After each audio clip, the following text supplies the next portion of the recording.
You won't die from the blast. You'll die from what you do in the next few minutes. At first, it doesn't feel real. Your phone lights up, a normal vibration, the same one you felt 1,000 times before. Messages, notifications, distractions. But this one is different. Missile launch detected. You stare at it. No explosion, no noise, no chaos. Just a message. And your brain rejects it instantly. Because this is the same phone you use for normal life. Messages, videos, scrolling without thinking.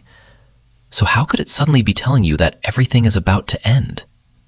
It doesn't match your reality. So your mind tries to fix that. You check again. Refresh. Maybe it's a glitch. Maybe it's fake. Maybe someone else will say something. You open social media, scroll fast, looking for confirmation, looking for panic, looking for anything that proves this is real. But there's nothing.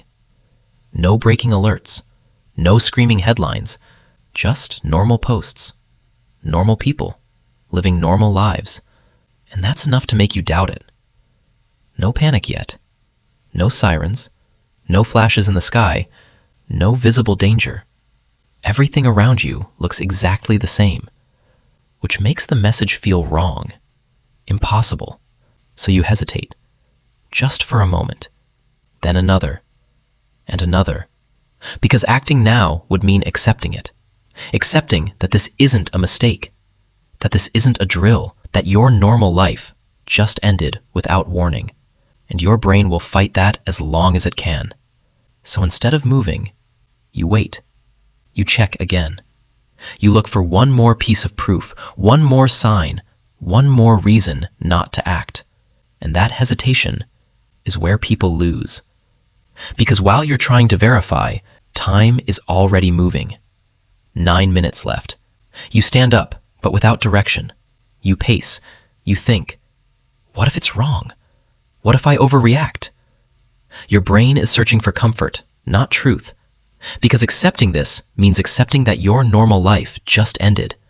And your brain will fight that, even if it costs you everything. 8 minutes. Something shifts. A distant siren.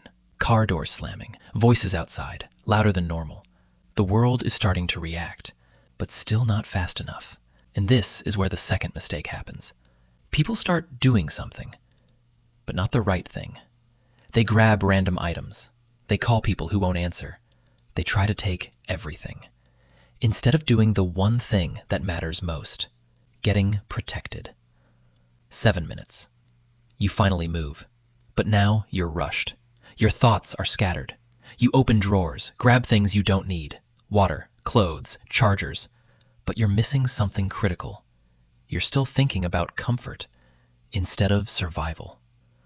Outside, traffic builds instantly. People trying to escape, driving fast, driving nowhere, because they don't even know where the danger is coming from. But movement feels like control. It feels like safety. It's not. In a nuclear event, being outside, especially in transit, is one of the worst places you can be. But panic doesn't think. It reacts. 6 minutes. Now the fear hits. Not imagined, not questioned, real. Your breathing changes. Your chest tightens. Because deep down, you know. And here's what most people never realize. In moments like this, your brain shuts down complexity. You don't think better, you think smaller, slower. So whatever plan you don't already have, you won't magically create one now. 5 minutes. Your environment changes. Windows feel dangerous. Open space feels exposed. Light feels wrong. And now your instincts finally shift. Not away, down, inside, behind layers. The people who survive this moment aren't stronger. They're not faster. They just understand one thing most people don't. The blast isn't the main threat. It's everything after. The pressure, the heat, and then what you can't see. Fallout. 4 minutes. You need shielding. Not distance, not speed. Shielding. Concrete, earth, underground. The more layers between you and the outside world, the better your chances. But most people don't think like this. They think, I need to get away. I need to leave. I need to run. And that instinct, It's deadly, because at this point, you don't have time to outrun anything. 3 minutes. Everything speeds up. Sirens louder, people louder, movement everywhere. But clarity shows up in small moments, if you let it. You scan your surroundings, not for perfect, for possible. A basement, a concrete structure, an interior room with no windows. Your goal is simple now. Put as much material between you and the outside as possible. 2 minutes.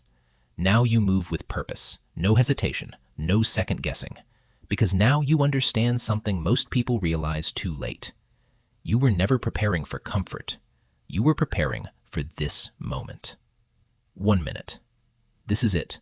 No more thinking, only action. You have one choice left. Stay exposed or commit fully to protection. Because hesitation doesn't work anymore. Half decisions don't work. Delay doesn't work. You move. Lower level, away from windows. You get low. You make yourself smaller. You build layers between you and the outside. Walls, floors, objects, anything dense, anything solid. And then, you wait. The world changes instantly. Light, pressure, a force you don't hear, you feel. Then, silence. If you're still here, this is where most people fail. Not before, now. Because the danger didn't end, it changed. The outside world is no longer safe. Not yet, not for hours, maybe longer. And people make the same mistake again. They leave too early. They don't understand this. Fallout weakens over time. Fast at first, but only if you stay protected. Your instinct will tell you to move, to check, to leave. But survival now is patience, control, discipline. Because every minute you stay inside, your odds improve. This was never about the explosion. It was about time and how you used it. Most people don't lose because they had no chance. They lose because they used their time wrong. They hesitated. They doubted. They chose comfort over action. But the ones who make it, they decide fast. They move with purpose. And they understand one truth. In the first few minutes, you are not trying to understand what's happening. You are deciding whether you survive it. And that decision happens faster than you think.